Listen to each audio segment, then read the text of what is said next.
I'm gonna talk about The Last Stop in Yuma County. This movie was crazy. I give this movie a 9 out of 10. It took place in a little small town in Arizona, and like a little small diner and a little gas station next to it. And these people stopped at this gas station and come to find out the person delivering the gas didn't show up. And at the end of the movie, the person delivering the gas was sitting on the side of the road. Well, not sitting on the side of the road. He like flipped his truck over on the side of the road, and didn't nobody know where the truck was.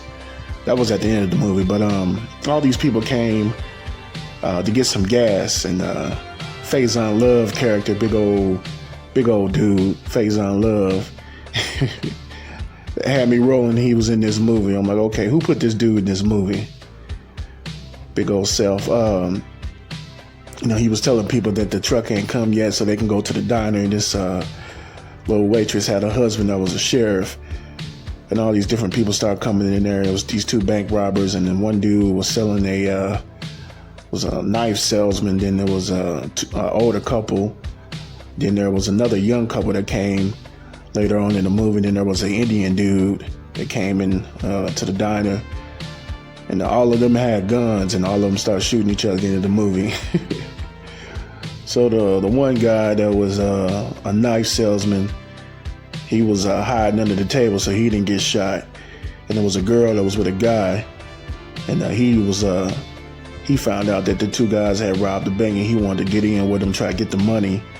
And then they ended up backfiring on him. There was only 2 people left alive. And the waitress, she ended up getting shot. And she ended up dying or whatever. So the girl and the guy was still alive. And the girl was trying to get the money, the bank robber's money. And then then the dude with the knives, he ended up stabbing the chick. And he was the only one left. And then there was a couple that came at the end of the movie. Was a couple that had a baby. The guy, the one guy who was the knife salesman, he was the only one left. He came out of nowhere and said, just sit behind the diner, wait until the people leave, because the people went inside the diner and seen everybody was dead. His stupid butt gonna come out the diner and try to tell him he didn't do anything, but he ended up killing both of them. He ended up shooting the girl on accident, shooting the wife, and then he ended up beating up the husband with a crowbar.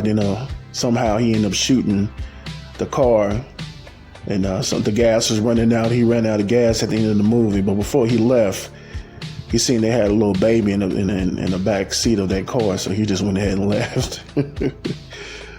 So then at the end of the movie, the guy, he got the money. Then the sheriff went down to the diner and see that his wife was dead, and he was mad or whatever. Then he found out that the guy left.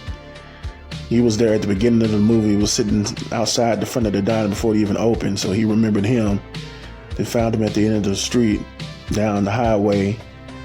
Ended up trying to kill him because the dude thought he ended up shooting his wife, but the guy was explaining to him that he didn't kill his wife. It was the bank robbers who did that. So come to find out, both of the dudes ended up getting killed. The guy, he ended up setting the truck on fire and blew up the sheriff. And then the sheriff ended up shooting the salesman with the money in the back. So he had a bullet hole in his back, so he ended up dying. Money flying everywhere. This was a good movie. It was low budget. It took place in one little small town. It really only took place in 2 locations: the diner / gas station and the sheriff's office. So I like this movie. I watch this movie on a little bootleg movie website, so I don't even know what streaming platform this movie is on. But it's a good movie. I'll give this a 9 out of 10. But that's been Motor Boss Playing My Heart.